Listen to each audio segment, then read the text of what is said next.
treina a libertar verdadeiramente. Eu fiz por você aquilo que eu me senti responsável fazer. Eu estou livre. Vocês compreendem a profundidade? Vocês compreendem a profundidade de sermos verdadeiramente responsáveis espiritualmente? Que o impedimento dessa responsabilidade muitas vezes é o nosso ego inchadíssimo de orgulho e vaidade. Eu não posso assumir isso. Eu não posso assumir que eu tenho esse marido kármico. Como é que eu faço isso? Eu que gerei esse karma, como que eu não posso assumir? É meu. Como diz o Marco Túlio, é meu, não está comigo? Não é? É verdade. Miguel tem 2 episódios. Uma é a Natália que falou para o Liano: vem atrás da minha culpa porque eu sei que a culpa é minha. É verdade. Ela assumiu, não precisa vir cobrando. Eu estou disposta. Estou disposta a pagar. No fundo, vocês assistiram Amor Além da Vida? Esse eu tô tirando. Poder Além da Vida. Lembra do filme Poder Além da Vida? Chega um sujeito e fala assim, tá ele e um rapazinho andando, o sujeito chega e fala assim: passa a jaqueta. Ele falou: entrega a jaqueta. Aí ele falou: tira a jaqueta, mestre, entrega a jaqueta. Aí o mestre, o assaltante, não fala nada com o mestre. Um senhor que estava do lado dele. Aí ele fala assim: aqui, relógio também. Ah, mas não é possível, você está entregando. O ladrão fala: relógio, não entrega. Aí ele fala: essa calça é bonita. Ele ficou de cueca, lá vai ele de cueca e o instrutor dele tranquilo do lado. Ele não precisava ser roubado, como não foi. Vocês lembram de São Francisco? O ladrão chegou para roubar. Essa história é tipo Firmiano. O ladrão chegou para roubar e ele fala assim: não roube, eu te dou. Roubar é pecado. Roubar é pecado. O que você quer? Não construa carne. Hã? Não construa carne. Construa carne. Diametralmente oposta ao usual. Qual que é a lei usual? Ó, gente, nós somos tão atrasados que nós estamos olho por olho desde o gente.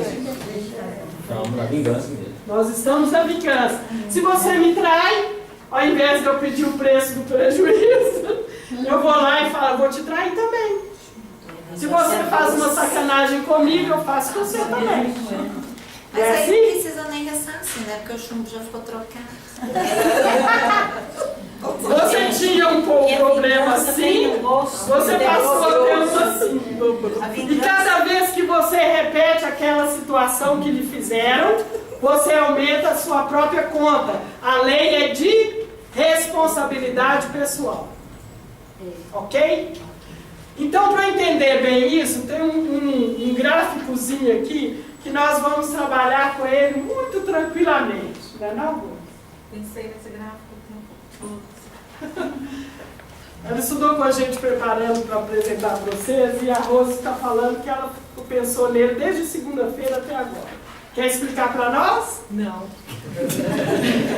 Temos uma atitude A, que eu vou chamar de aparente, e uma atitude B, que eu vou chamar de raiz, que realmente comanda a atitude aparente. Um pouco disso eu falei ainda há pouco, né? Cite para nós uma atitude aparente. Ok, exemplo? Humildade. Humildade? Uma situação onde você foi humilde. Encontrar com alguém que eu não gosto muito. Pedir perdão pro meu marido de uma coisa que eu não fiz. Pedir perdão ao meu marido por uma coisa que eu não fiz. Por que você não pediu perdão? Porque eu não lembro. Ele afirma, mas eu não lembro. Então, Você não lembra nessa vida? Nessa vida. Não dá nada. Não lembra na vida passada. não lembro. Eu admito, né? Não, mas não lembra Meus nessa amigos vida. são psicóticos. Por isso que eu não acredito. Quer dizer, E não se lembra porque desenvolveu um surto psicótico. ela criou. Aí tá certo. Ok? Então nós temos duas E eu situações. acredito nele porque ele não mente. Hã? Eu acreditei porque eu acredito que ele não mente. Olha, então eu tenho uma atitude aparente que ela colocou para nós, né? Vou usar o surto primeiro. Eu tenho um surto psicótico e eu faço uma coisa grave e meu marido me acusa disso. Essa é a atitude que eu estou chamando de aparente. Qual seria a raiz dessa atitude? Hã? Nós brigamos com alguém por acaso? Não. Acho que a raiz do caso que ela contou é a culpa, né? Não? A raiz aparente. E a raiz verdadeira? Vai saber. Olha, desse tracinho aqui, olha, até o último tracinho que chega à atitude raiz, eu tenho um longo caminho a fazer de autoconhecimento, de autodescobrimento, de autoavaliação, para eu reconhecer verdadeiramente quais foram os passos determinantes dessa atitude aparente. Por isso que a Rose desesperou. Às vezes eu sei por agora, por exemplo, se eu fizer alguma coisa agora para a Alessandra, aparente, eu posso até dizer para ela logo em seguida o que está por trás, me empurrando para isso. Percebe? Mas, muitas vezes eu precisarei dar passos e passos e passos e passos, vou lá atrás da minha história. Para realmente, agora vocês vão ter que contar para nós. O que a André falou? Vai saber. Vai saber. É verdade! Vai saber onde é que está essa raiz. Olha, nós não entramos em surto psicótico à toa. A nossa loucura nós geramos principalmente porque não tivemos responsabilidades sobre as nossas escolhas. Aí, quando elas nos vêm de novo, eu desconecto. Surto psicótico é cisão da personalidade, é separação, é cisão, é ruptura com a realidade. Percebe? Quando eu falo assim, eu surtei, eu saí, como diz jogador de futebol, que me desculpa, jogador, eu saí de si. Eu saí de si naquela hora. Eu fiquei fora de si. É assim que a gente fala. Eu fiquei fora de si. Quando eu fico fora de si, gente, eu estou em mim. E muitas vezes a raiz. Talvez até mais. Talvez mais do que a verdade. Quando você entrou em surto, você entrou em você mesma numa situação que você fez uma ruptura. Eu não quero lembrar daquilo que fiz, é muito ruim. E foi mesmo. Tem alguém aqui que não tem... Opa, desculpa. Que não tem um passado negro? Meu Jesus. Fala nada não. Jesus não fala nada. Você não tem? Já tirei de resposta, hein? O meu já tá marrom, viu? Foram só palavras, infelizmente. Na verdade, nós somos prisioneiros de nós mesmos. Vamos lá? Na verdade, nós somos prisioneiros de nós mesmos. E a maioria das vezes optamos por atitudes aparentes na nossa vida. Não por caminhos em busca de nossas raízes verdadeiras, de nossos impulsos. Não queremos nos conhecer. Não é verdade? Recebemos assim, você é agressivo. Eu agressiva? A maior parte do tempo eu vivo tão dócil, tão amável, vocês me conhecem. Mas em muitos momentos, as minhas outras partes, ainda não domadas, elas se apresentam para mim e para as pessoas que convivem comigo. E eu saio da minha atitude aparente e manifesto esse caminhozinho, não sei onde eu estou, vai saber, não é não? Mas eu tenho ali uma raiz. Não existe possibilidade de eu estar vivendo algo do qual eu mesma não criei para mim. Não existe essa possibilidade. Pode ser a pior dor da minha vida, mas eu em algum momento a registrei para mim. E vamos lembrar, na lei de Deus, que é perfeita e justa, nada me foi acrescentado além do que eu fiz. Muitas vezes eu estou em atenuantes, em misericórdia, atendendo a pobreza, a miséria de meu coração. Entender isso? Sim. Entendeu? Não? Tá. O que você não entendeu? Tem uma coisa que você falou no início agora. Só mais alto. De quê? Você estava falando coisa nesse sentido. Eu vou.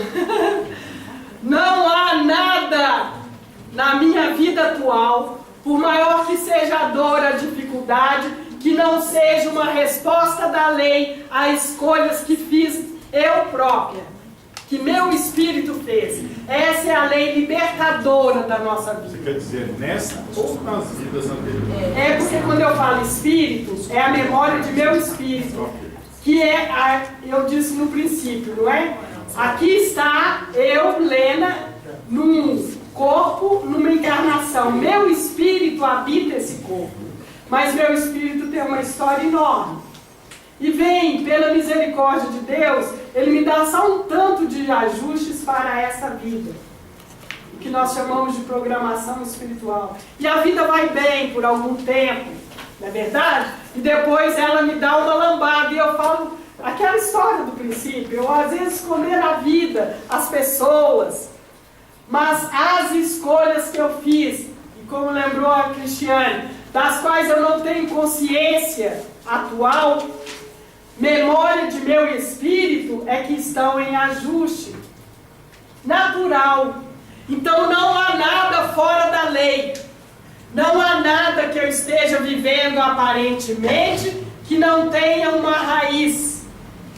Nada, nem o meu corpo físico, que também registra as minhas necessidades espirituais, não está só na aparência, ele tem uma raiz. Por que eu sou menorzinha, baixinha, macia? Tem a ver com minhas escolhas. Onde foi que eu escolhi isso? Podia ter vindo bela feita Janice, alta feito a Fátima, nem tão magra. Não é verdade? Porque nós vivemos em situações aparentes e olha, damos muito valor ao aparente e buscamos pouco a nossa trajetória, as nossas verdadeiras raízes, aquele que eu verdadeiramente sou. Eu contei para os meninos como doeu, lá na minha tenra juventude, assisti o filme Planeta dos Macacos. Harrison, que meu pai falava, você lembra? Quando terminava, ele não falava inglês, ele falava The End. Não era como a turminha de hoje, que tinha falava assim. Aí eu aparecia lá e falava em voz alta, The End. Quer dizer, acabou a sessão. Então, passou o filme, tem um momento, uma cena que eu nunca perdi da minha memória. Aparece a bomba atômica que destruiu o mundo, vocês lembram disso? E eles fazem uma reverência a ela, porque aquele simbolismo da bomba era um ponto de mutação entre uma realidade que vivíamos e a realidade que eles estavam vivendo. E aí eles tiram as máscaras. E lembra muito aquela história do Paulo, né? Eu serei visto como verdadeiramente sou. Então, quando chega no plano espiritual, acabou a aparência. O que fica mesmo é a realidade, onde estivermos. Então, estaremos descolocando, né? Desdobrando de nosso corpo físico e nos apresentaremos espírito, com tudo que somos. Gradualmente resgatando a nossa memória. Porque nem no plano espiritual imediato a gente resgata ela toda, já sabemos disso, né? Pela bondade e misericórdia de Deus, se eu desencarnar, eu não entro de imediato na minha memória toda. eu tenho acesso limitado. Vocês lembram do André Luiz? Naquela cena em que ele pede no departamento do esclarecimento, do Ministério do Esclarecimento, e ele vai lá e acessa 300 anos de memória? Chega. Ele falou, não dou conta mais. Foi muita bobagem. Aí ele inclusive, desiste de procurar algumas raízes. Mas lá mesmo ele sabia. Lembra daquela secretária dele? Não é secretária, é uma que cuidava Paciente.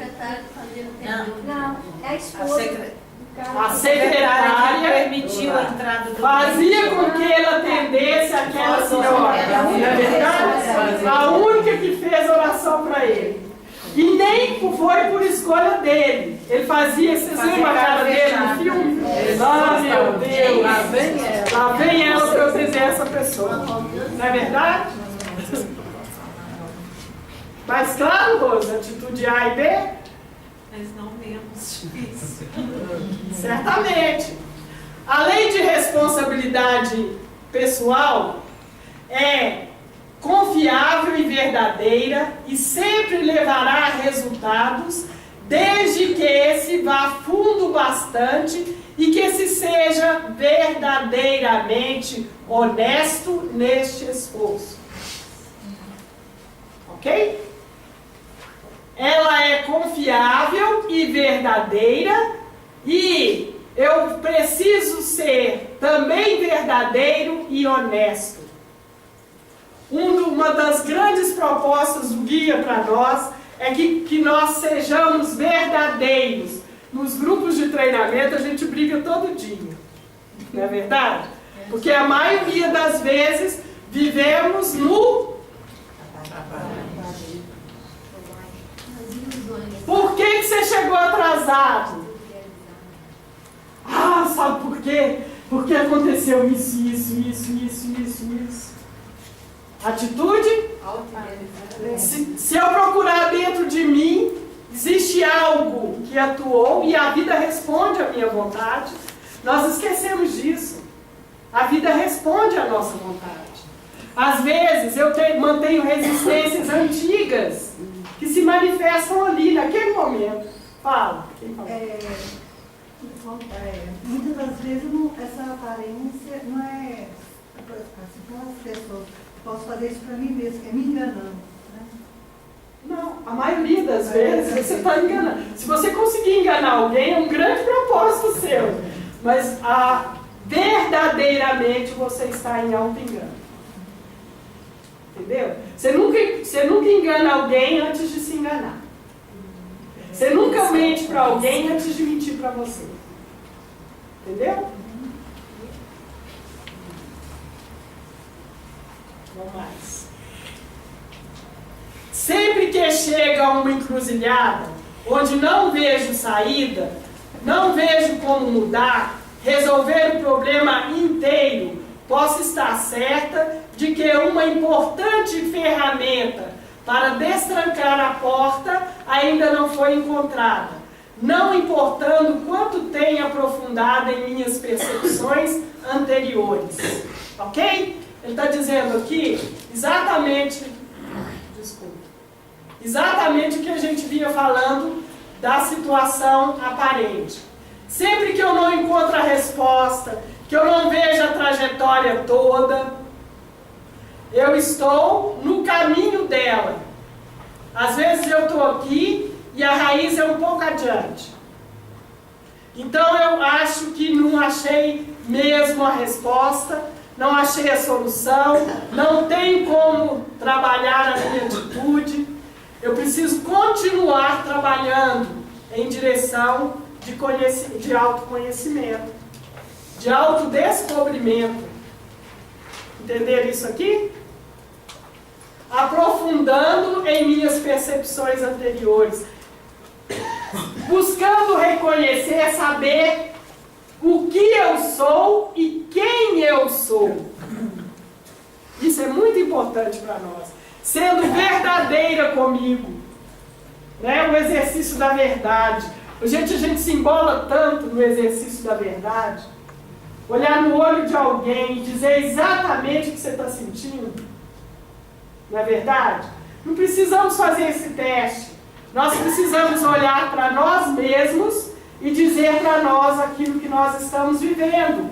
Cada vez mais verdadeiro. Se eu vou contar isso para o Anderson, para a Magda, aí é outra história. Mas eu conto para mim. Eu sei o que eu estou sentindo. E essa autoconsciência é que me liberta. Toda vez que eu mentir para ela, eu vou saber que eu estou ludibriando. Eu estou enganando, ou que eu não posso ainda contar a verdade. Mas eu sei disso. Diferente de quando eu não conto e até finjo que aquilo não aconteceu. Vocês entendem isso?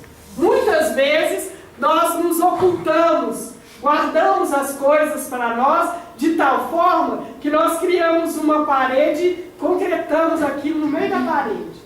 Aí aquilo não existe para mim. Entendeu como? A pessoa pergunta e eu... Não foi assim não. Uma percepção total, chega lá na raiz, sempre mostra a saída, a solução, podendo diferenciar o que já reconheço. Percebe? Quando eu tenho uma percepção total, eu tenho a solução. Enquanto eu estiver no caminho, eu tenho soluções aproximadas. Eu vou caminhando. Eu não deixo de matar, mas agora lá na frente eu só dou uns beliscões. Né? Percebe? Posso matar a alegria, posso matar o Isso, exatamente. Mas eu não tenho uma percepção total, eu não tenho a raiz daquilo, eu vou continuar no meu caminho de autoconhecimento.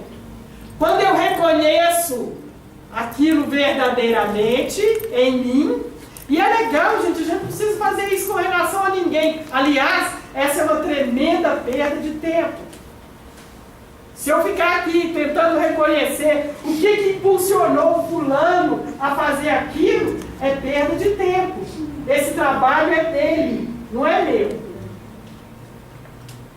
Se eu estiver embolada nisso, eu preciso procurar ampliar a minha percepção.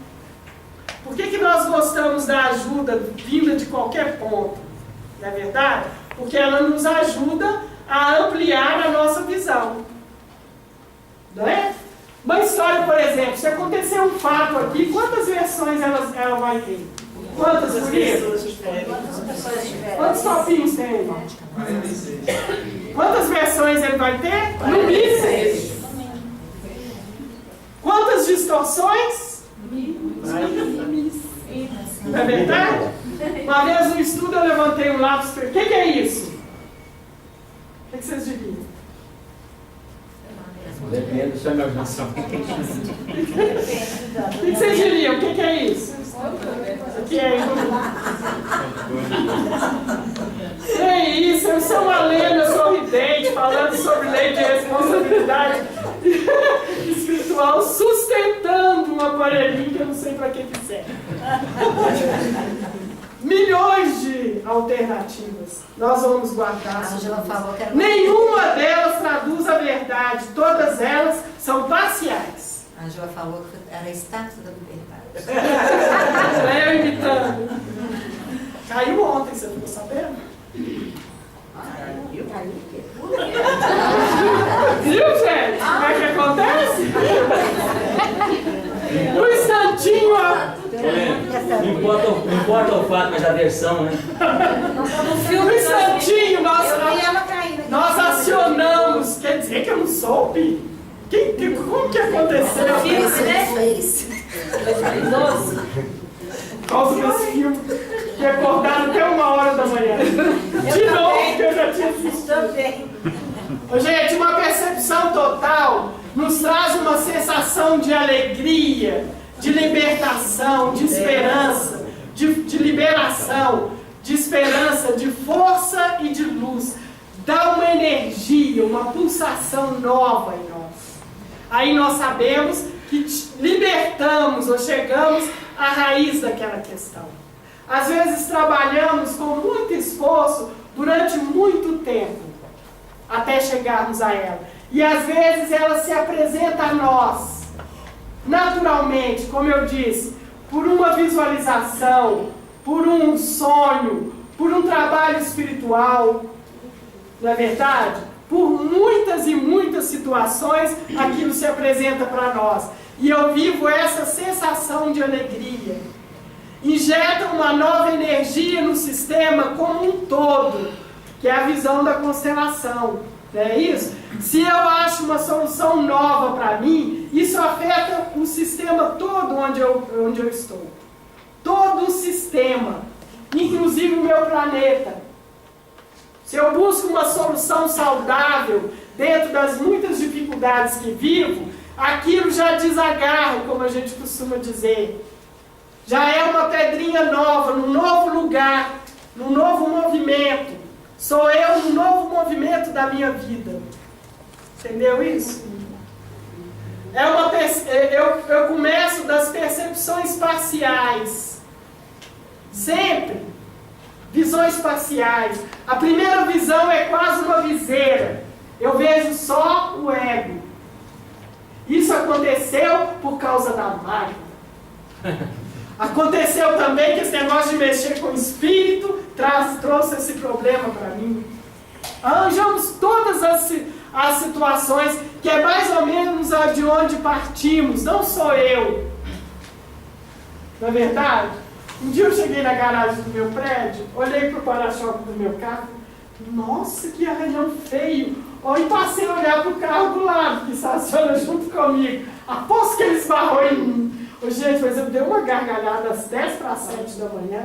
Eu falei, olha que absurdo. Eu jamais olho para um arranhão do meu carro e imagino que fui eu que esbarrei.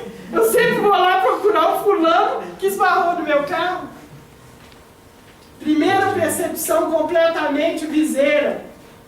Até que eu olhei, o carro estava certinho, não tinha problema nenhum. Você falou, ele consertou já. Começando, posso entrar nesse processo. Quanto tempo tem esse esbarrão? Será que deu tempo dele consertar o carro dele? Olha como que nós entramos na nossa elucubração mental. Efeito temerário e debilitante sobre a personalidade. Olha só. Temerário, porque o temo é na personalidade. No espírito, não. No espírito é extremo alívio. Eu fico débil e entro em surto e crio doenças e enfermidades por conta da sustentação de um propósito da personalidade. Do espírito, não.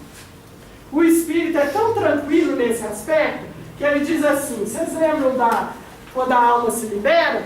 Ele diz assim, olha, você realmente não vai dar conta disso agora. Tchau. Casca fora. E eu desencarno subitamente, porque vivi e mantive o propósito na personalidade. Esqueci dos meus propósitos reais. Vocês lembram disso? Por que nós temos morte súbita? Viemos, o espírito planeja, estabelece, programa. Chega aqui, o que acontece? A personalidade deslumbra, acha que isso aqui é um parque de diversões, uma maravilha, não é isso? Uma Disney, e aí eu fico brincando de viver. Aí o espírito diz assim, cara, vai dar não. Tchau. Vou voltar lá para ter mais audições lá. Também posso fazer birra, né? A personalidade não agrada daquilo que se apresenta para mim e eu resolvo partir. O que eu aumentei? Nossa. Exatamente. Aqui me vejo, reconheço fatos menos lisonjeiros a respeito do meu self, sem porém reduzir em nada meu valor e integridade. Não reduz. Isso não nos reduz. Na personalidade, no ego, eu penso que se alguém disser que eu sou o arrogante, aquilo me põe lá no chão. E nós falamos isso. Fulano falou isso, eu fui lá no chão. Quem foi o ego. O espírito, se ele der conta de avaliar se aquilo é verdadeiro para ele, ele vai ganhar com isso. Também nem tudo que os outros dizem que somos, né? Ao contrário, aumenta. Aqui me carrego de culpa. Se eu estou no lugar certo? Ah, tá. Eu me carrego de culpa. Da diferença entre essas duas percepções, posso reconhecer e tomar consciência de que a desesperança, a falta de esperança, é um sinal de que a saída, a solução saudável, ainda não foi encontrada. Essa culpa aqui, aí a gente vai ver nas outras leis, é uma culpa verdadeira. Eu realmente fiz aquilo. Tá bem? É uma lei. Temos culpa falsa e culpa verdadeira. Culpa falsa é aquilo que eu achava que eu tinha que ter feito, não fiz, e ela é uma culpa ainda falsa. Mas como eu não fiz mesmo o que eu achava que devia fazer, ela se torna uma culpa verdadeira. Nós vamos ver isso mais tranquilamente. Posso então me fortalecer, encontrá-la antes de me enfraquecer diante dela, encontrar uma solução. Ok? Vou acelerar aqui um pouquinho para nós terminar. Hã? É isso mesmo. Quando um anseio não realizado, um conflito doloroso de longa duração, é finalmente visto como resultado de uma atitude interna, com padrões de comportamento concomitantes, a pessoa deixa de ser um instrumento indefeso do destino. Ela assume a responsabilidade sobre aquilo que acontece com ela. Olha só, um anseio não realizado. Estou doido para isso acontecer, isso não acontece. Um conflito doloroso que dura muito tempo.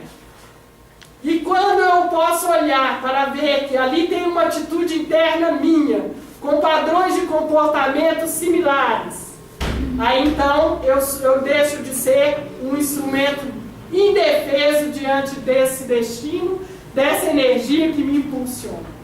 Dá para entender? Esse é o último parte. Mesmo assim, a pessoa não pode estar disposta, a pessoa pode não estar disposta a abrir mão, por qualquer razão ou crença errônea, mas ela pode fazer uma conexão de vital importância em sua vida interior e as manifestações externas que ela provoca.